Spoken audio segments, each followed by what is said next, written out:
Next gen நேயர்கள் அனைவருக்கும் இனிய நல்வாழ்த்துக்கள், இனிய புத்தாண்டு நல்வாழ்த்துக்கள். எல்லோரும் நன்றாக இருப்பீர்கள். 2025 முடிஞ்சிருச்சு. வெகு ஆவலோடு எதிர்பார்த்தேன். ஏன்னா 2025 பெரும்பாலானருக்கு அப்படிலாம் ஒன்றும் பெரிய அளவில் நல்லா இல்லை. 2025 நல்லா இல்லைங்க. 2026 எனக்கு ஏதாவது கை கொடுக்குமா?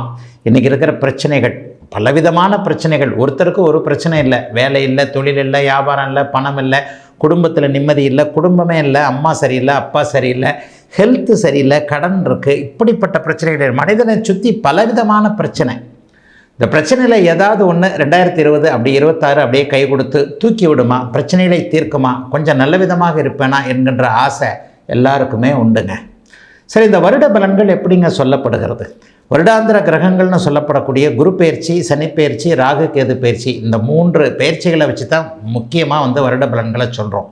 இவைகள் பொதுவான ஒரு கோச்சார பலன்கள் தான். உங்களுடைய பிறந்த ஜாதக அமைப்பின் அடிப்படையில் தசாபக்திகள் எப்படி இருக்கோ அதற்கேற்றாற் போல தான் உண்மையிலேயே அதற்கான நல்ல பலன்கள் இருக்கும். அதற்கு துணையாக இருக்கக்கூடியவை இந்த கோச்சார பலன்கள். வண்டி 2 சக்கரத்தில் தான் ஓடுது, ஒரு சக்கரத்தில் வண்டி இல்லை. பிறந்த ஜாதக பலன் ஒரு சக்கரம் என்றால் இன்றைய கோச்சார, இப்போது நான் பேசப்போகின்ற புத்தாண்டு கோச்சார பலன் ஒரு சக்கரங்க. இந்த 2 சக்கரத்தையும் வச்சு தான் அப்படியே ஜாயிண்டாக வச்சு வண்டி ஓடுங்க. அப்போ எப்படிங்க இருக்குது? குரு பயிற்சி ஏதாவது இருக்கா? சனி பயிற்சி எதனா இருக்கா? ராகுகேது பயிற்சி எதனா இருக்கா? எப்படிங்க இந்த பலன்களை நம்ம தெரிஞ்சுக்கிறது அப்படின்னு பார்த்தீங்கன்னா, முதல் 5 மாதங்களுக்கு எந்த விதமான பயிற்சியும் இல்லை. ஜூன் மாதம் 2ஆம் தேதி குரு பயிற்சி நடக்குது. 12 ராசிகளுக்கும் மிகப்பெரிய நன்மைகளை செய்யக்கூடிய குரு பகவான், உலக மக்கள் அவ்வளவு பேருக்கும் நன்மைகளை செய்யக்கூடிய குரு பகவான் இப்பொழுது மிதுன வீட்டிலிருந்து கடக வீட்டிற்கு உச்சம் என்கின்ற ஒரு நல்ல நிலைமையை அடைகிறார். It's a peculiar. 12 வருஷங்களுக்கு ஒரு முறை மட்டும்தான் அவர் உச்சத்தை அடைவார். அது அமைப்பு இப்போது இருக்கிறதுனால 12 ராசிக்காரர்களுக்குமே ஏதாவது ஒரு விதத்தில் நல்லவைகள், பணப்புழக்கம் அதிகரிக்கக்கூடிய தன்மைகள் கண்டிப்பாக இருக்கும். பெரிய கஷ்டங்கள் வராது. சனி பயிற்சி இந்த வருஷம் முழுக்கவே 2026 முழுக்க இல்லை. மீன வீட்டிலேயே மீனத்திற்கு ஜென்மச்சனியாக அப்படியே சனி பகவான் அங்கேயே இருக்கிறார்.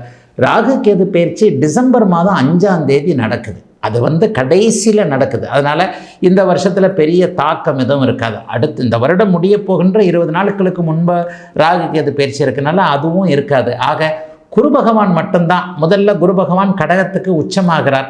3 மாதத்தில் போன வருஷம் மாதிரியே அதிசார பயிற்சின்ற முறையில் கடகத்திற்கும் சிம்மத்திற்கும் அப்படியே மாறி மாறி வருவார். ஆக குருவின் பலன்கள் ஓரளவிற்கு நன்றாக இருக்கின்ற காரணத்தினால் 12 ராசிக்காரர்களுக்கும் பெரிய அளவில் சோதனைகள் இருக்காது. 2025 கஷ்டப்பட்டவங்க எல்லாருமே 2026 ஓரளவுக்கு நல்லா தான் இருப்பீங்க. இருந்தாலும் இப்போது தனித்தனியாக மேஷம் முதல் மீனம் வரையிலான இந்த 12 ராசிக்காரர்களுக்கு எப்படிப்பட்ட சாதக பாதக அமைப்புகள் இருக்கும் அப்படிங்கிறத இப்போது பார்த்துடலாங்க. துலாம் ராசிக்காரர்களில் 12 ராசிக்காரங்களில் துலா ராசிக்கு தான் பெரிய அளவில் நல்லா இருக்கு. ஐயா, இப்படித்தான் போன வருஷமும் சொன்னீங்க, நாங்கள் நல்லா இல்லையே, இப்படித்தான் பேசுவீங்க. இந்த கோச்சார பலன்களில் 4-5 கிரகம் வெறுக அருமையாக இருக்கக்கூடிய அமைப்பு இப்போது துளாராசிக்காரர்களுக்கு உண்டு.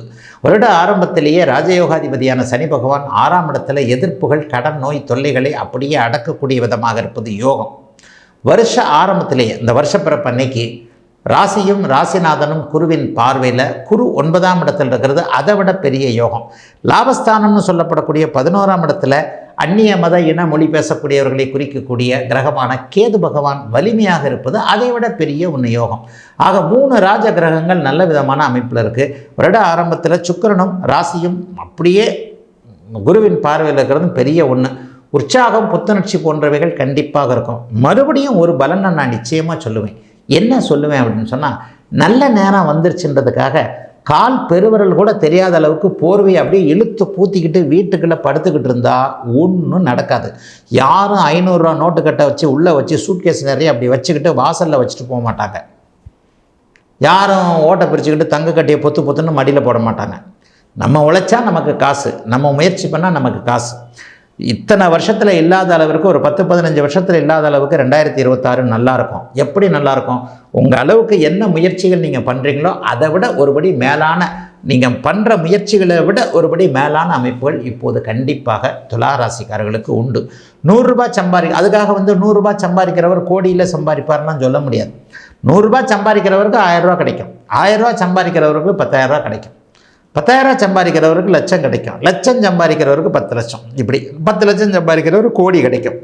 உங்களுடைய தகுதி இருப்பிடத்திற்கு ஏற்றாற் போல 10 மடங்கு வருமான உயர்வுகள் கிடைக்கக்கூடிய தன்மை, கடன்கள் நோய்கள் அடங்கி இருக்கக்கூடிய அமைப்பு. 60 வயதுக்கு மேற்பட்டவர்களுக்கு பெரிய அளவில் குடும்பத்தில் பிள்ளைங்க சம்மந்தப்பட்ட விஷயத்தில் இது வரைக்கும் இருந்து வந்த மன அழுத்தம் விலகக்கூடிய அமைப்பு, பிள்ளைகளை பார்த்து சந்தோஷப்படக்கூடிய ஒரு நல்ல சூழல், வியாபார பெருமக்களுக்கு பெரிய அளவில் நன்மைகள் இருக்கக்கூடிய அமைப்பு. இப்போ தான் வியாபாரமே வேறு மாதிரி தினுசாக மாறி போச்சே. கடையில் வந்து ஆளுங்க வாங்கினதெல்லாம் மாறி போய் கடையில் இருக்கிற பொருளை தூக்கிட்டு போய் வீட்டுக்குள்ளே கொண்டு போய் ஆளுங்களை தேடி கொண்டு போய் விற்றுட்டு வர்ற காலகட்டமாக இது இருக்குது. இதுக்கேற்ற போல் ஒரு மாதிரியாக அப்டேட் ஆகக்கூடிய சூழல்லாம் தொழில் முனைவோர் வியாபார பெருமக்கள் எல்லாருக்குமே உண்டு. துலாம் ராசிக்கார சகோதரிகளுக்கு இதுவரைக்கும் இருந்து வந்த மன அழுத்தம் தீரும். பெண்களுக்கு நல்ல வேலை கிடைக்கும், பெண்களுக்கு நல்ல படிப்பு இருக்கும். ஆண்களால் இதுவரைக்கும் இருந்து வந்த தொல்லைகள், துன்பங்கள், துயரங்கள் அப்படியே விலகும். எல்லாத்துலேயும் நிறைவாக இருக்கக்கூடிய நல்ல வருஷங்க. எல்லாருக்குமே சகல வயதிற்கும் ஏற்றாற்போல் 2026 துலாம் ராசிக்காரர்களுக்கு இந்த புத்தாண்டு